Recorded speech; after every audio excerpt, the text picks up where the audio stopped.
Комуналното уредување на централното градско подрачје на Кочани нема да запре и во текот на следниот месец.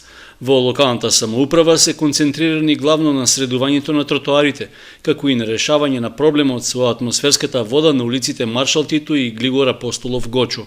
Раскопаниот коловоз и тротоарот во близина на основното училиште Свети Кирил и Методи е заради поставувањето на одводните цевки, што беше најавено по последните поплави во текот на летото, кога на два пати улицата беше прекриена со вода.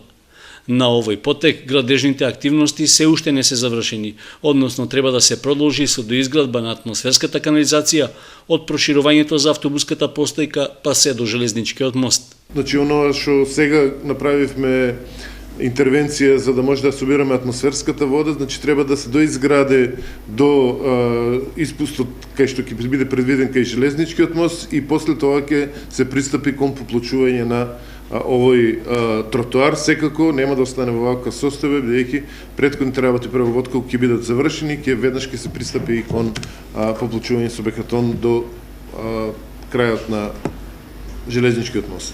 Според одговорните во секторот за урбанизам, планирано е на потегот од мостот Близнаци до железничкиот мост да се постават бехатон плочки во должина од околу 200 и широчина од 3 метри.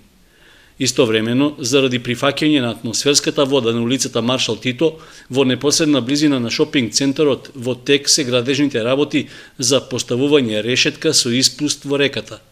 Според најавите, овие активности треба да завршат до почетокот на идниот месец, со што во голема мера ќе се намали дотокот на атмосферска вода кон дуќаните во ниското приземје на трговскиот центар, но и кон куќите на улицата Глигор Апостолов Гочо, кои досега редовно беа поплавувани при секој пороен дожд.